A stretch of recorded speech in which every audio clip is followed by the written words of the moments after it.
ওদিকে রান্নাঘরে সব বাজার করে রেখে এসেছি, তুমি কিন্তু আগে থেকে দেখে নাও সব ঠিকঠাক আছে কি না। কোনো কিছু না থাকলে এখনই দেখে অনিককে বলে দাও, ও নিয়ে আসবে। না ঠিক আছে।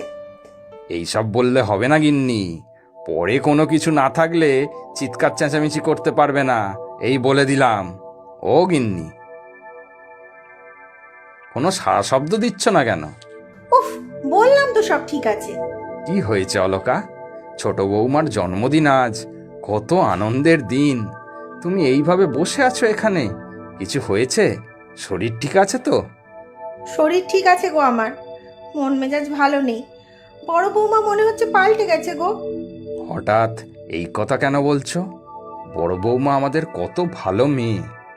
আমিও তো তাই ভাবতাম, কিন্তু হঠাৎই তার অন্যায় আবদার আমি যেন ছোট বৌমাকে ওর জন্মদিনে আমার শাড়িটা না দিই। সে কি? কেন? এটা তো আমাদের বাড়ির রীতি। বড় বৌমাকেও তুমি দাও প্রতি বছর। না না, বড় বৌমাকে তুমি বোঝাও, কিছু হয়তো ভুল হচ্ছে। সে তো এক জেদ ধরে বসে আছে। সত্যিই তো, ভারী অন্যায় আবদার।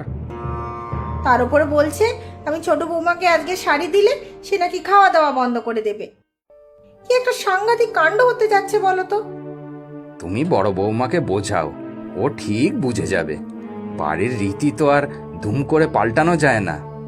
বড় বৌমা যেভাবে জেদ ধরেছে, আমার তো মনে হয় না ওকে বোঝানো যাবে। আজকের দিনে আমি আর কোনো অশান্তিও চাই না।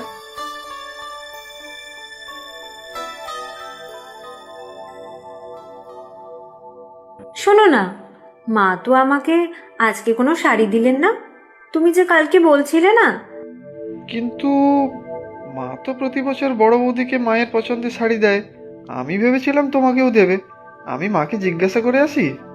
এ মা, না না, আবার তুমি জিজ্ঞাসা করতে যাচ্ছ এই কথা? তুমি যে কি করো না। না গো, এটা তো আমাদের বাড়ির রীতি। মনে হয় ভুলে গেছে, বুঝলে? মাকে মনে করিয়ে দিয়ে আসি। না না, থাক, কিচ্ছু মনে করতে হবে না। এমনিতেই তোমরা আমার জন্মদিনের জন্য অনেক কিছু করছো গো। শাড়ির জন্য মায়ের কাছে গিয়ে বলার কোনো দরকার নেই। আমার কাছে যা আছে আমি তাই পরবো। তুমি রাগ করলে বুঝি? ও মা, রাগ করতে যাবো কেন শুনি? যাই, রেডি হয়ে দিদি ভাইয়ের কাছে যাই, রান্না বান্নায় যদি কোনো সাহায্য করতে পারি। হুম, জন্মদিনে নো কাজ, নো রান্না বান্না, শুধু সেজে গুজে ঘুরে বেড়াবে, বুঝেছো? হঠাৎ তোমার কি হলো বৌমা? কিছুই হয়নি বাবা আমার। আমি তো মার কাছে কিছুই তো চাই না। আজ একটা জিনিস চেয়েছি, সেটাও মা দিতে পারবেন না। এরকম অন্যায় আবদার করার কোনো মানে আছে? তুমি তো এবারের বড় বউ। বড় বৌমাই যখন বলছেন মা, বড় বৌমার এই সামান্য আবদারটুকু মানতে পারছেন না? আমি তো বেশি কিছু চাইনি। তাই বলে আজকের দিনেও এমনটা নাই করতে পারতে? আমি অত শত জানি না মা, তবে এটা জানি আপনি এমন কিছু করবেন না যাতে বাড়ির কেউ দুঃখ পায়। এই রকম কথা কেন বলছো বড় বৌমা? এইসব কথা তোমাকে মানায় না। হ্যাঁ বাবা, আমি জানি আমি খুব খারাপ, তবে আমি যা বলেছি তাই করব। কিন্তু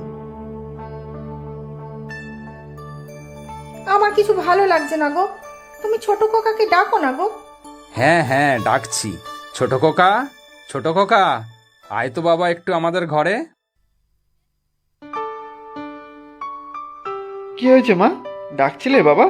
হ্যাঁ, বলছি ওই চেয়ারে একটা শাড়ি আছে দেখ, আমার নীল বেনারসি, নিয়ে আয় না বাবা। দিচ্ছি।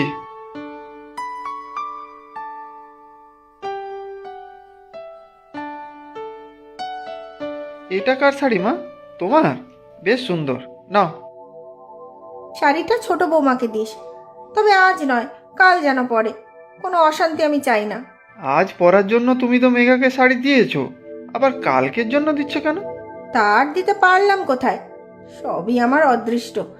ভাবলাম বড় বউয়ের মতো আমার ছোট বউ আমার প্রিয় একটা শাড়ি পরবে জন্মদিনে, তার হলো না।